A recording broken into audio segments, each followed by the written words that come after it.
Студенческий лидер должен быть драйвовым, грамотным. Конкурс «Студенческий лидер» дает хорошую возможность для того, чтобы выйти из зоны комфорта. В этот момент именно ты понимаешь, что в себе необходимо изменить, чтобы стать еще лучше. Я думаю, чтобы профсоюзная деятельность улучшилась, необходимо вносить в нее больше современности, выходить на новые площадки, становиться более коммуникабельными и доступными.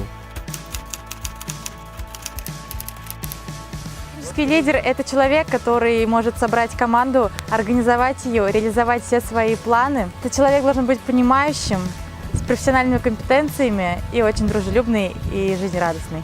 Лидер имеет для меня очень большое значение, потому что я очень хочу развиваться в этом направлении, хочу повышать свои профессиональные навыки и расти в этой сфере. В работе профсоюза главное, еще раз повторяю, профессиональные компетенции, умение идти на уступки и, конечно же, понимание и человеческое отношение ко всему.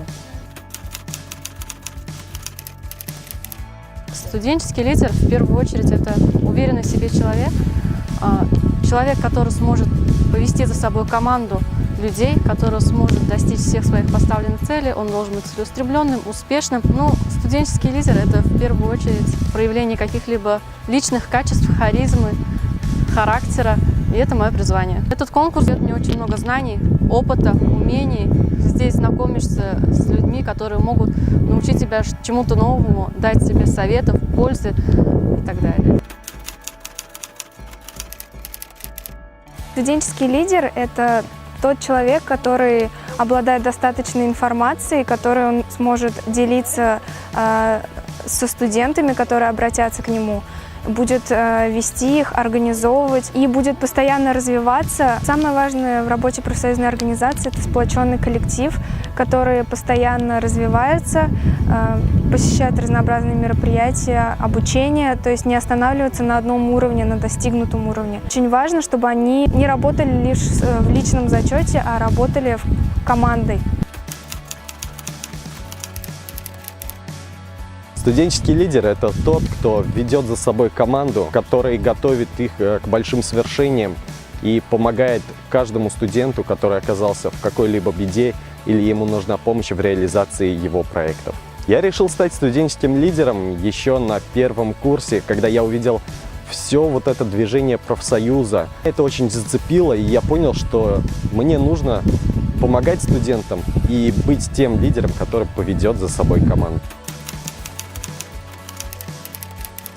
Студенческий лидер должен быть самым лучшим представителем студенчества, который ведет за собой толпу, и у него все получается очень хорошо. И самое главное в этом конкурсе для меня – приз. Самое важное в работе профсоюзной организации – естественно, соблюдение всех целей профсоюза именно в рамках студенчества. В всех вузах это соблюдается, во всех студенческих организациях профсоюзов, да? По работе профсоюзной организации предложения по улучшению, наверное, у меня отсутствует, потому что она и так работает как часики. Через 5 лет я вижу себя, если не председателем правкома студентов, то где-то повыше, может быть, меня возьмут в лиском. Для меня студенческий лидер – это тот, кто ведет за собой свою команду, тот, кто в ней уверен и уверен в своих силах.